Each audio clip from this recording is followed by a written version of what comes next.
गुजराती लोग बैठे हैं, गुजरात का उदाहरण देती हूँ। रानी नायिका देवी 12वीं शताब्दी में मोहम्मद गौरी को पता चलता है कि पाटन के राजा की डेथ हो जाती है, तो मोहम्मद गौरी आबू की घाटी पर अपनी सेना लेके आता है और अपने सैनिक, अपना जो दूत है उसको बोलता है, क्योंकि इन लोगों में तो महिलाओं को कमजोरी माना गया है, हमारे धर्म में नारी शक्ति कहा गया है, इनमें क्या कहा गया है कि महिला जो है वो क्या है, खेती है, उसको जितना मर्जी उतना जोतो, और वो मात्र बच्चा करने की मशीन है, और आपके जो अंदर की काम तृष्णा है उसकी पूर्ति मात्र उपभोग की वस्तु महिला है, ऐसा इनमें कहा गया है। तो ये बाबर, औरंगजेब, खिलजी की औलादों को भी, मोहम्मद गौरी की औलादों को भी यही लगता था कि ये आर्य भूमि की आर्य वीरा भी एक तुच्छ नारी तो है, उपभोग की वस्तु तो है। तो उसके दूत को भेजा, दूत गया रानी नायिका देवी के पास, जो हमारी पाटन की रानी,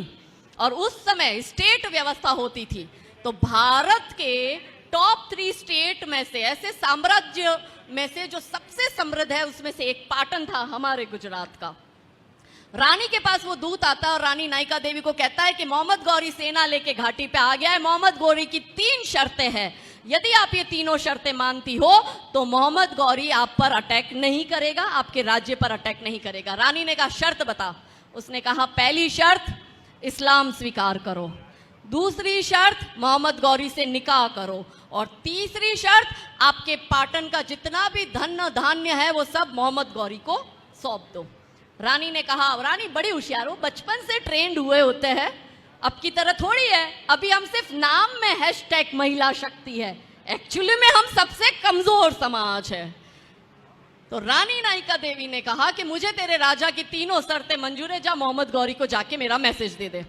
रानी ने बुलाया अपने सेनापति को और कहा चल मुझे बता कितने हाथी है, कितने घोड़ा है, कितने सैनिक अभी लड़ने को तैयार है, और आसपास कि कितने राजा अभी हमारे साथ जुड़कर युद्ध करने को तैयार है, क्योंकि उस समय भी MOU होता था, संधियां होती थी कि किसी एक राजा पर अगर अटैक होता है तो आसपास के जिससे संधि हुई है वो उसी समय उस युद्ध में शामिल होगा। सेनापति कमजोर, वो डर गया, उसने रानी को कहा, हमने रानी लक्ष्मीबाई की कहानी तो सुनी कि रानी पीछे 1857 में अपना छोटा सा बच्चा बांधकर युद्ध लड़ने अंग्रेजों से गई, मगर रानी नायिका देवी तो 12वीं शताब्दी में छोटा सा उनका बच्चा। सेनापति ने कहा कि आप तो, आपका छोटा सा बच्चा, आप विधवा, आप क्या ही कर लोगी, और उसकी सेना देखो, आपकी सेना देखो, आप तो ये युद्ध लड़ना और जीत भी नहीं सकती।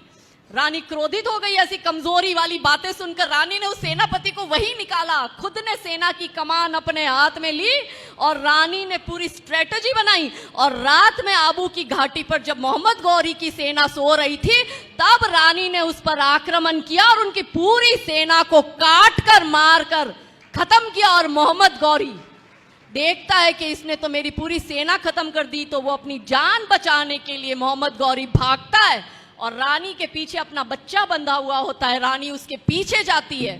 और रानी देखती है कि वो मेरी पहुंच से थोड़ा दूर हो गया है, तो रानी के हाथ में जो बड़ी सी कटार थी, रानी ने वही मोहम्मद गौरी को पीछे से मारी, और मोहम्मद गौरी सीधा सिंध जाके रुका, और उसको पता चला कि ये रानी ने मुझे, जिस जगह रानी की कटार लगी है, इसने तो मुझे आजीवन नपुंसक बना के भेज दिया है।